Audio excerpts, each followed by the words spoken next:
Selamat datang di channel YouTube Fernando De Caprio. Channel yang membahas politik dan hukum. Channel tempat berkumpulnya orang pintar. Kata orang bijak, orang pintar ketemu dengan orang pintar. Orang pintar tidak akan ketemu dengan orang bebal. Pada hari ini, kami membahas kasus yang lagi viral terkait dengan penahanan seorang menteri yang bernama Johnny G. Plate. Menkominfo ditahan terkait dengan kasus dugaan tindak pidana korupsi.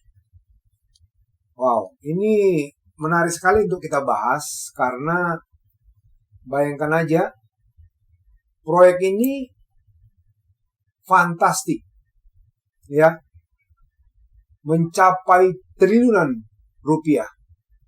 Tapi ternyata anggarannya diduga dikorupsi, ditilep oleh oknum mantan menteri tersebut bersama orang-orang lain, perusahaan-perusahaan yang diberi pekerjaan di kementerian tersebut. Miris sekali ya, seorang menteri menyalahgunakan. Bayangkan aja, biasanya menteri itu kan dikawal dari rumah ke kantor, dari kantor ke rumah, bahkan dari kantor kemana-mana dikawal dengan patwal, dengan gagahnya. Ketika ditahan, beliau dikawal untuk masuk ke dalam truk bus tahanan dengan menggunakan rompi warna orange atau warna pink, kayak lagu Blackpink, Blackpink, Blackpink. Kayak gitulah kira-kira ya. Kita sekarang nih kita bikin sedikit bercanda, karena kalau kita pikirin bagaimana korupsi di Indonesia ini begitu masif ya. Kita warga negara Indonesia, masyarakat awam ini bisa gila. Ya, bayangkan saja masyarakat begitu susahnya mencari nafkah di saat baru selesainya pandemi COVID-19. Kita mulai beranjak ekonominya.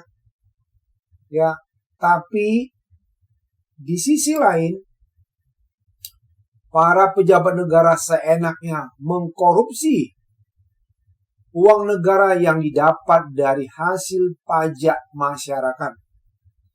Masyarakat dikejar-kejar terus dari pajak, tapi pejabatnya seenaknya menggunakan anggaran. Ya, luar biasa. Kejaksaan Agung resmi menetapkan Menteri Komunikasi dan Informatika Johnny Plate sebagai tersangka dugaan korupsi. Setelah penetapan tersebut, ya pastilah harus ditahan langsung. Ya, biar efek jerah dan juga memberi rasa ini kepada masyarakat. Rasa simpati, artinya disimpati kepada Kejaksaan Agung untuk mendukung pemberantasan tindak pidana korupsi. Sebelumnya Johnny menjadi saksi dalam kasus yang juga menjerat Direktur Utama Bakti Kominfo, Saudara Anang Latif. Namun menurut Kepala Pusat Penerangan Hukum Kejaksaan Agung, Ketut Sumendana, status Johnny dinaikkan menjadi tersangka terkait penggunaan anggaran dan dari kementerian tersebut. Pihak Kejaksaan Agung menjelaskan kasus ini merugikan negara mencapai 8 triliun. Wow. Kalau 8 triliun itu sudah bangun jalan berapa ribu kilometer itu. Bayangkan aja. Sudah berapa ruas jalan yang sudah diperlebar. Luar biasa, 8 triliun, nggak main-main. Menurut Direktur Penyidikan atau Dirdik Kejaksaan Agung, Jaksa Agung Muda khusus Kejagung Kuntadi menjelaskan pihaknya telah mendalami kasus termasuk aliran dana korupsi tersebut. Jadi sudah dipantau berat ini. Ya, bayangkan aja proyek tersebut sudah dikerjakan dari tahun 2000 berapa ya? Kira-kira 2020, tapi nggak selesai-selesai. Ya, nggak selesai-selesai. Anggaran terus mengucur. Ya, kerugian lebih dari 8 triliun juga diungkapkan Badan Pengawas Keuangan dan Pembangunan atau BPKP. Ya, BPKP juga ya memang ketika kejaksaan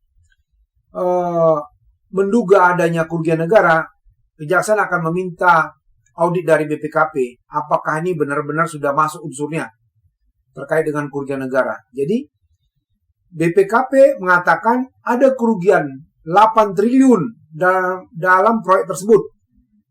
Sehingga setelah BPKP memberikan analisa tentang kerugian tersebut, makanya Kejaksaan Agung langsung menetapkan tersangka kepada mantan Menteri Menkominfo Johnny G. Plate. Ya, jadi BPKP menyampaikan tersebut, memberikan masukan pada Jaksa Agung, ya, adanya penyelewengan keuangan negara, penyalahgunaan keuangan, ya, korupsi yang dilakukan oleh mantan Menkominfo. Dari penetapan tersangka tersebut, Kejagung sudah menggeledah rumah mantan Menkominfo. Ya, setelah ditetapkan tersangka, langsung Kejaksaan Agung menggeledah rumah dinasnya dan rumah kediaman beliau. Kuntadi memaparkan pihaknya juga memeriksa kantor Kominfo untuk pemeriksaan dan pendalaman pengembangan perkara lebih lanjut. Ya, di rumahnya sudah diperiksa, rumah dinas sudah, juga kantornya, ruangannya. Ya, jangan-jangan di situ juga banyak berkas-berkas yang disembunyikan. Kejaksaan Agung memeriksa mobil dari Johnny, ya, yang berwarna putih dengan plat B1371 UJZ dan mobil berwarna hitam dengan plat B1120 UJZ. Wah, ini sama-sama UJZ. Apa maksudnya UJZ? Ya. Sejumlah penyidik dari Kejaksaan Agung memeriksa isi mobil Johnny tersebut di belakang Gedung Bundar Kejagung. Sementara itu, Kejagung juga mendalami aliran dana korupsi Johnny G. Plate ke parpol. Wow, luar biasa. Ini dia nih. Saat ditanya mengenai kemungkinan aliran dana korupsi Johnny ke partai politik, yaitu Nasdem, Kuntadi mengatakan pihaknya telah mendalami hal tersebut. Ya harus, gak ada yang kebal hukum lah. Ya tapi kita bingung di Republik ini. Ketika misalnya seseorang itu mau ditetapkan sebagai tersangka, tapi dia mempunyai kedudukan, apalagi dia punya pengaruh, ya, public figure, terutama dalam hal ini politikus, lagi-lagi nanti akan dilemparkan isu bahwasanya ada dugaan kriminalisasi terhadap orang-orang tertentu oleh penguasa. Enak banget ya, udah mengkorupsi 8 triliun, ngomongnya begitu. Ampun deh DJ. Wow. Kita dikejar-kejar pajak. Udah kita ajukan penutupan pajak aja udah 6 bulan belum disetujui pajak. Kalian mengkorupsi 8 triliun, enak aja bilang ini politisasi. Ampun DJ. Wow, luar biasa. Ya. Hasil perhitungan jumlah kerugian keuangan negara tersebut telah diserahkan Kejaksaan Agung. Ya, pemerintah sudah membuat rencana anggaran sebesar 28 triliun loh untuk menjalankan proyek yang diduga dikorupsi oleh mantan Menkominfo. 28 triliun, dia ambil 8 triliun, berarti kira-kira 10% 2,8. 30% coy, 40%. 40% ditilap. Gawat nih negara. Ya. Luar biasa. Sebanyak 10 triliun diantaranya digelontorkan untuk membangun 1.200 BTS 4G dalam jangka waktu 2020 sampai 2021. Bayangkan dari 2020 sampai 2021 untuk membangun 1.200 tower BTS 4G ternyata nggak selesai-selesai.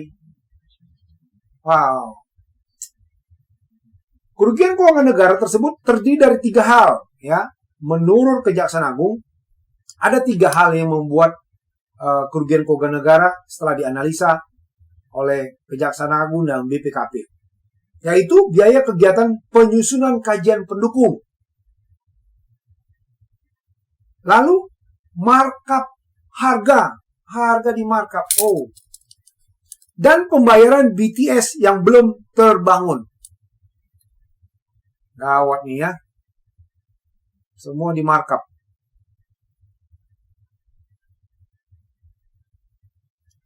Penetapan J. Plate sebagai tersangka itu berdasarkan surat penetapan nomor TAP-F-2-FD-2-05-2023 tertanggal 17 Mei 2023.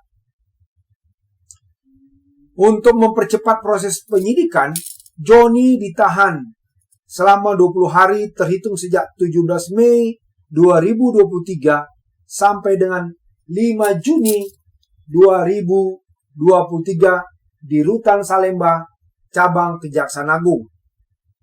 Berdasarkan surat perintah penahanan nomor PRIN kurang 21 garing F.2 garing FD titik 2 garing 05 garing 2023 tanggal 17 Mei 2023.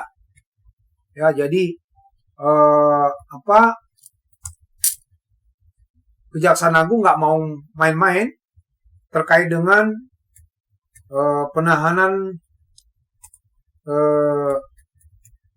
kepada Joni G. Plate. Ya, nggak mau main-main, langsung bikin ini ya,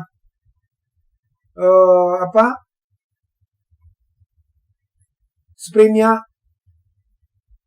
supaya langsung tahan. Yang lucunya, setelah penahanan itu dibilang ini politisasi lagi politisasi. Kalau misalnya saudara mengatakan politisasi, ya tidak jelas, ya Anda dikasih ini kok, dikasih jalur hukum. Ya, melalui apa? Prapit dong. Kalau memang nggak setuju, kalau bilang dipolitisasi, ya prapit dong. Ada jalurnya kok. Silakan Anda prapit Kejaksaan Agung. Ya, terkait dengan penetapan tersangka. Silakan prapit. Jangan dilempar isu ke masyarakat mengatakan bahwasanya ini politisasi. Ada mekanisme hukum yang diberikan oleh undang-undang kepada masyarakat kalau kita merasa dizolimi.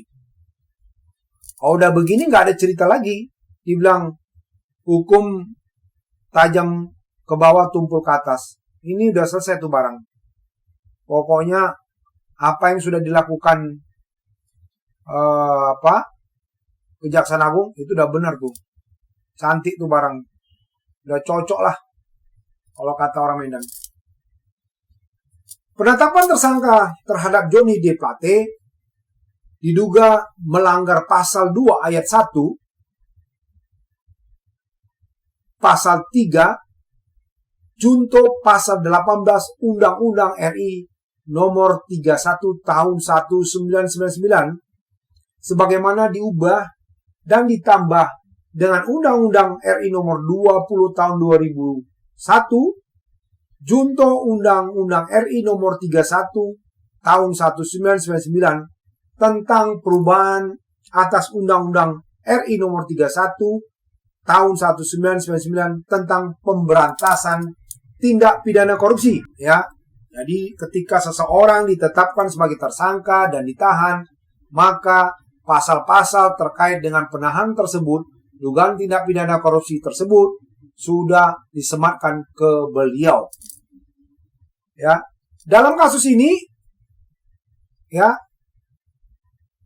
Kejaksaan Agung telah menetapkan 5 orang tersangka, antara lain AAL selaku Direktur Utama Bakti Kementerian Komunikasi dan Informatika, GMS selaku Direktur Utama PT Mora Telematika Indonesia, YS selaku Tenaga Ahli Human Development Universitas Indonesia tahun 2020. Aduh, ada pula dari kampus ini. Keempat, MA selaku Account Director of Integrated Account Department PT Huawei Technology Investment. Yang kelima, IH selaku Komisaris PT Solitech Media Sinergi. Status tersangka yang disandang Johnny G. Plate menambah daftar Sekjen Partai Nasdem di pusaran kasus korupsi. Sebelum Johnny Plate ada nama Patrice Rico Capella yang terlibat kasus suap dari Gubernur nonaktif Sumatera Utara Gatot Pujo Nugroho dan istrinya Evi Susanti. Rio Capella diduga menerima gratifikasi terkait proses penanganan perkara bantuan daerah, tunggakan dana bagi hasil, dan penyertaan modal sejumlah badan usaha milik daerah di Provinsi Sumatera Utara. Ya, beliau juga ditetapkan sebagai tersangka. Ya, pada kasus ini selain Rico, Gatot Pujo dan Evi pun ikut menjadi tersangka. Rio resmi ditahan KPK pada Jumat 23 Oktober 2015. Semenjak Rio menjadi tersangka, beliau mengundurkan diri sebagai anggota DPR, anggota Partai Nasdem, dan juga Sekjen Partai Nasdem. Rio Capella kemudian menjalani masa hukuman 1 tahun 2 bulan di Lembaga Pemasyarakatan Sukamiskin Bandung, dan beliau resmi menghirup udara bebas pada Kamis 22 bulan 12 tahun 2016. Setelah penahanan tersebut, ya, Ketua Umum Nasdem Surya Paloh tak kuasa menahan kesedihan saat merespon status Menkominfo sekaligus Sekjen Nasdem Johnny D. Plate sebagai tersangka kasus korupsi BTS. Surya Paloh mengatakan akan menghormati proses hukum yang berlaku. Surya Paloh juga menyatakan keterbukaannya jika Kejagung hendak melakukan pemeriksaan dan penelusuran aliran dana di Partai Nasdem. Wah, ini bagus nih ya. Jadi Pak Surya Paloh mempersilakan Kejagung untuk memeriksa aliran dana yang diduga dikorupsi dilakukan oleh Johnny D. Plate, Sekjen Partai Nasdem. Apakah itu mengalir ke Partai Nasdem atau tidak. Sementara itu, Presiden Joko Widodo setelah penetapan tersangka kepada Johnny G. Plate dan Kejaksaan Agung menahan beliau, Presiden Joko Widodo menunjuk langsung PLT Menkominfo ya, dengan menunjuk PLT tersebut Saudara Mahfud MD ya, Menko Polhukam menjadi Menkominfo setelah Johnny G. Plate ditahan. Jokowi yakin Kejaksaan Agung telah bekerja profesional. Ya, Jokowi menepis isu intervensi politik di balik penetapan Plate menjadi tersangka. Kata Jokowi, ya, Kejagung harus transparan dalam kasus ini supaya tidak dikatakan politisasi. Ya, itu benar Pak Jokowi. Sudah benar tuh. Dia bilang, ayo Kejaksaan Agung, saudara harus ya membuat kasus ini transparan, terang benderang. Ya. Jangan biarkan ada bahasa-bahasa di luar sana yang mengatakan seolah-olah kasus ini politisasi. Udah banyak ini suara-suara yang berseliweran mengatakan ada permainan. Enak banget ya, 8 triliun dibilang ada permainan. Bahaya nih negara ya. Kapan kita majunya kalau begini-begini terus? Nggak berubah. Setiap tahun ada korupsi. Dan itu masif. Ini tahun-tahun politik pasti ketika ditetapkan orang sebagai tersangka dibilang politisasi. Ya cepat. Kita minta kepada KPK juga. Kalau ada politikus yang korupsi, nggak usah takut. Jangan takut dibilang ini politisasi, tahun politik. Jadi kalau tahun politik berlangsung, berarti nggak boleh ada penetapan tersangka. Nggak boleh ditahan orang. Wah, nanti kalau gitu orang semua korupsi aja di tahun politik ini. Nanti dengan alasan, kalau ditahan ya ini ada politisasi. Ini gara-gara beda arah politik. Jangan begitu terus dong. Bahaya nih negara kalau begitu. Oke? Jadi kita harap kepada KPK jangan ragu-ragu untuk menahan atau mengumumkan kalau ada politikus yang lain yang menilap uang negara. Orang di luar sana susah cari makan, politikus enak banget gitu. Ya, itu aja yang bisa kami sampaikan hari ini. Kalau para penonton channel YouTube Fernando De Caprio ada yang belum subscribe, silakan subscribe, share kepada teman-temannya agar teman-teman semakin mengerti. Silakan komen, berikan masukan kepada kami supaya kami juga tahu apa yang bisa kami angkat dalam topik-topik berikutnya. Begitu aja, tetap semangat. Selamat siang. Terima kasih.